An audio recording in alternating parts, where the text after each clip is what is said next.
ఆది నుంచి ఎన్నో అవాంతరాలు అడ్డుకట్టలు అన్నీ ఒక్కొక్కటిగా అధిగమించి ఇప్పటి దశకు చేరింది పోలవరం బహుళార్థక సాధక ప్రాజెక్ట్. విభజన చట్టం హామీలో చెప్పిన విధంగా జాతీయ హోదా అందుకుంది. కేంద్ర ప్రభుత్వం ప్రకటించిన ప్రత్యేక సాయంతో ప్రధాన అడ్డంకిగా ఉన్న నిధుల లేమికి తిరుగులేని పరిష్కారం లభించింది. మొదటి విడతగా లభించిన నిధుల విడుదలతో ఒక్కసారిగా ప్రాజెక్టు నిర్మాణ ప్రాంతంలో కొత్త ఉత్సాహం వచ్చింది.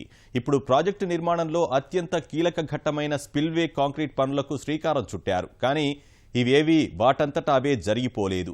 2.5 ఏళ్లలో శరవేగంగా మారిన పరిణామాల్లో రాష్ట్ర ప్రభుత్వ కృషి, కేంద్ర ప్రభుత్వ సాయాన్ని ఇక్కడ తప్పక గుర్తు చేసుకోవాలి.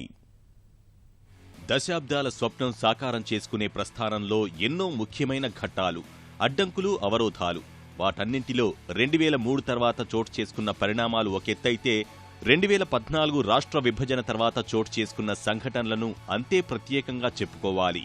అంచనా వ్యయం 100 కోట్ల స్థాయి నుంచి 10,000 కోట్లకు చేరింది. ఆయకట్టు పరిధి పెరిగింది. ఇతర రాష్ట్రాలు, కేంద్ర ప్రభుత్వం పరంగా ఉన్న అడ్డంకులు ఒక్కొక్కటిగా తొలగాయి. అంతకుముందు వరకు పోలవరంగా ఉన్న ప్రాజెక్టుకు 2004లో ఇందిరాసాగర్గా నామకరణం చేసిన తర్వాత ఆ వేగం మరింత పెరిగింది. అదే సంవత్సరం కాల్వల తవ్వకానికి భూమి పూజ చేసి పనులు ప్రారంభించారు. క్రమంగా ఒక్కొక్క అనుమతి వచ్చినా కాల్వల తవ్వకం అయితే ముందుకు సాగింది. కానీ అసలు ప్రాజెక్టు పనులు మాత్రం ఎక్కడ వేసిన గొంగడి అక్కడే అన్న చందంగానే సాగాయి. ప్రాజెక్టులు సకాలంలో పూర్తి కాకపోగా గడువులు పెంచుతూ అంచనా వ్యయాలు తాజా ధరలకు అన్వయించే ఉదాహరణలు రాష్ట్రంలోనే అనేకం ఉన్నాయి. పోలవరం ప్రాజెక్టు పనులు 2004లో చేపట్టినా కాలువలు మినహా ప్రధాన జలాశయానికి సంబంధించిన పనులు ముందుకు కదలకపోవడము ఆకోవలోనిదే. తొలుత 4,474 కోట్ల రూపాయలతో 22 ప్యాకేజీల కింద పనులకు ఒప్పందాలు కుదుర్చుకున్నప్పటికీ పుష్కర కాలం గడిచినా ప్రారంభ దశలోనే ఆగింది. 2010-11 అంచనాల ప్రకారమే వ్యయం 16,010 కోట్ల రూపాయలకు పెరిగింది. 2004తో పోల్చితే ఆశించిన విధంగా పనులు జరగకపోగా అంచనా వ్యయం మాత్రం 12,000 కోట్లు అదనంగా పెరిగింది. అయినా ఫలితాల్లేవు. ఆ జాప్యం, పెరుగుతున్న వ్యయాలు, అంతర్రాష్ట్ర వివాదాలతో అసలు ప్రాజెక్టు సాధ్యమయ్యే పనేనా అనే అనుమానాలు ఏర్పడ్డాయి ఒకానొక దశలో. ఈ క్రమంలోనే 2014లో రాష్ట్ర విభజన అనంతరం రాష్ట్రంలో తెలుగుదేశం, కేంద్రంలో ఎన్డీఏ అధికారంలోకి రావడం పరిస్థితిలో ఒక్కసారిగా మార్పు తెచ్చింది. ఈ 2.5 ఏళ్లలో ప్రాజెక్టు పనుల్లో అనుమతులు, పాలనాపరమైన నిర్ణయాల్లో చోటు చేసుకున్న వేగమే ఇందుకు నిదర్శనం. ఎన్డీఏ ప్రభుత్వం వస్తూనే అన్నమాట ప్రకారం ముంపు గ్రామాలను తెలంగాణ నుంచి ఆంధ్రప్రదేశ్కు బదలాయిస్తూ ఆర్డినెన్స్ను తీసుకువచ్చింది. తర్వాత అందుకు సవరణ బిల్లు రూపంలో చట్టబద్ధత కల్పించారు. విభజన హామీ మేరకు జాతీయ ప్రాజెక్టుగాను ప్రకటించారు. అలా ఒక్కొక్కటిగా అనుమానాలు, ఆందోళనలు తొలగిన వేళ బహుళార్థ సాధక ప్రాజెక్టుని పరుగులు పెట్టించేందుకు రంగం సిద్ధం చేసింది రాష్ట్ర ప్రభుత్వం. నిధుల విడుదలలో జాప్యం విషయంపైన కేంద్రంతో 1-2 సార్లు సంప్రదింపులు చేసి అనుకున్నవి సాధిస్తూ వచ్చారు. చంద్రబాబు ప్రభుత్వం అయితే వస్తూనే కొత్త రాష్ట్రానికి జవసత్వాలు అందించగల బృహత్ పథకంపై ప్రత్యేకంగా దృష్టి సారించింది. 6 జిల్లాల్లో సుమారు 23 లక్షల ఎకరాల ఆయకట్టుని స్థిరీకరిస్తూ గోదారమ్మకు కొత్త నడకలు నేర్పగల ప్రాజెక్టుని అనుకున్న సమయానికే పూర్తి చేసేలా ప్రణాళికలు రచించింది. అదే సమయంలో అప్పటి వరకు జరిగిన అలవిమాలిన జాప్యం వల్ల 16,000 కోట్ల అంచనాతో ప్రారంభమైన ప్రాజెక్ట్ ప్రస్తుత అంచనా వ్యయం ఊహించని రీతిలో పెరిగింది. అసలే ఆర్థిక లోటుతో మిగిలిన రాష్ట్రానికి ఆ మేరకు వనరుల సమీకరణ సమస్యగా మారింది. అలాంటి తరుణంలో కేంద్ర ప్రభుత్వం ప్రత్యేక సాయంపై చేసిన ప్రకటన కొండంత బలం అందించింది. స్తబ్దతగా ఉన్న పనుల్లో ఒక్కసారిగా కదలిక వచ్చింది. నిధులు కేంద్రం భరిస్తున్నా ప్రాజెక్టు నిర్మాణ బాధ్యతల్ని రాష్ట్ర ప్రభుత్వానికే అప్పగించారు. The Polavaram project has been declared a national project, and therefore as on 1/4/2014, from which date it becomes the national project, the funding from that date onwards is going to be met by the central government. We have further decided that on behalf of the central government, we will authorize the state government to do the construction part because the state has an interest in the project. Now this is a very major announcement because Polavaram was one of the issues which was concerned with the act itself. జాతీయ ప్రాజెక్టుగా ప్రకటించిన రోజు నుంచి ఎంతైతే అంత ఖర్చుని భరించేందుకు సిద్ధమన్న కేంద్ర ప్రభుత్వం ప్రకటనతో రాష్ట్ర ప్రభుత్వం చర్యలు ముమ్మరం చేసింది.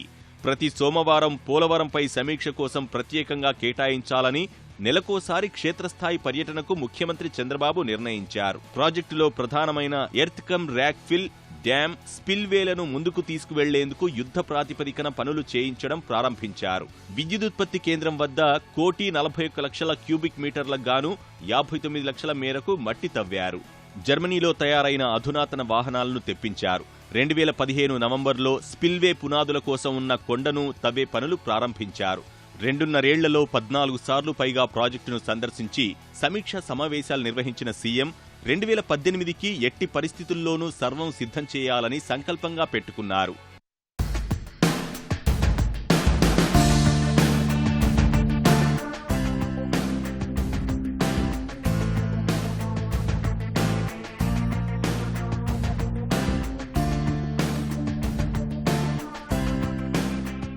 ఇందులో భాగంగానే ప్రాజెక్టులో కాపర్ డ్యాం నిర్మించి వాటితో పాటే స్పిల్వే చేపట్టి గేట్లు ఏర్పాటు చేసి తొలి దశలో కాలువలకు నీళ్లు ఇచ్చేద్దామని రాష్ట్ర ప్రభుత్వం నిర్ణయించింది. పోలవరం ప్రాజెక్టు నిర్మాణానికి సంబంధించి ఇది కొత్త ప్రతిపాదన. కాపర్ డ్యాంను 41 మీటర్ల ఎత్తున నిర్మించేందుకు వీలుగా కేంద్ర జలసంఘం డిజైన్ల కమిటీ ఆమోదం తెలిపింది. తగ్గట్లుగానే 60 టీఎంసీల నీటి నిల్వకు అవకాశం కల్పిస్తూ అందుకనుగుణంగా పునరావాస పనులు చేపట్టనున్నారు. అంటే కాలువలకు 6 మీటర్ల ఎత్తులో నీళ్లు అందుబాటులోకి వస్తాయి. తద్వారా గ్రావిటీ ద్వారా నీళ్లు ఇవ్వవచ్చు. ఈ లక్ష్యం నెరవేరాలంటే కాపర్ డ్యాం నిర్మాణంతో పాటే స్పిల్వే నిర్మాణము పూర్తి చేయాలి. గేట్లు ఏర్పాటు పూర్తి కావాలి. ఇలా తొలి దశగా విడగొట్టడం వల్ల ఆర్థిక భారము తక్కువే ఉంటుంది. సులభంగా పూర్తి చేయవచ్చు. ఒక రకంగా చూసుకుంటే ఇప్పటికే పోలవరం ప్రాజెక్టులో భాగంగా పట్టిసీమ ఎత్తిపోతల ద్వారా రాష్ట్రానికి కొంతమేర లబ్ధి చేకూరుతుంది. రికార్డు సమయంలో ఆ ఎత్తిపోతలు పూర్తి చేసి ఈ ఏడాది మార్చి 20కే పూర్తి స్థాయిలో నీరందించడం మొదలుపెట్టారు. ఆ పనులు ఎంత వేగంగా జరిగాయంటే నిర్మాణం మొదలైన 161 రోజునే మొదటి మోటార్ పనిచేయడం ప్రారంభించింది. 2015 సెప్టెంబర్ 18న పోలవరం కుడి కాలువలోంచి గోదారమ్మ వెళ్లి కృష్ణమ్మ ఒడిని చేరింది. అదో చారిత్రక ఘట్టం. దక్షిణాదిలోనే 2 జీవనదులు కలిసిన శుభ తరుణం. తర్వాత 2015 డిసెంబర్ 8 నాటికి మరో 4 మోటార్లు, పంపులు పనిచేసేలా పనులు పూర్తి చేశారు. అదే స్ఫూర్తితో మిగిలిన పంపులు, మోటార్లు అమర్చి గడువు కంటే ముందు 2016 మార్చి 20 నాటికి 24 మోటార్లతో కూడిన పట్టిసీమ ఎత్తిపోతల పథకం నిర్మాణం పూర్తయింది. పట్టిసీమ మొదటి దశను 2015 ఆగస్టులోనే అందుబాటులోకి తీసుకురావడం వల్ల గతేడాది ఖరీఫ్లో కృష్ణా డెల్టా ఆయకట్టుని ఆదుకున్నారు. చిన్నప్పటి నుంచి పోలవరం వింటానే వచ్చాం. ఈ జీవిత కాలంలో చూస్తామా లేదా అని ఒక భయం ఉండేది. ఒక సైనికుడుగా మాకు ఆ అవకాశం నారా చంద్రబాబు నాయుడు గారు ఇచ్చారు. మేమనుకున్న కళని ఈరోజు ఆ దేవుడు పిలిపిచ్చే ముందున చూస్తామని నమ్ముతూ ఈ ప్రాజెక్ట్ కోసం కష్టపడిన ప్రతి ఒక్కరికి నా హృదయపూర్వక ధన్యవాదాలు తెలుపుకుంటూ జై హింద్. పోలవరం మొదటి విడతలో భాగంగా ఇప్పటికే 7 గ్రామాలకు పునరావాసం కల్పించారు. మిగిలిన వారికి సాధ్యమైనంత త్వరగా పునరావాసం కల్పించి ప్రాజెక్టుని పరుగులు పెట్టించడానికి రాష్ట్ర ప్రభుత్వం చర్యలు తీసుకుంటోంది.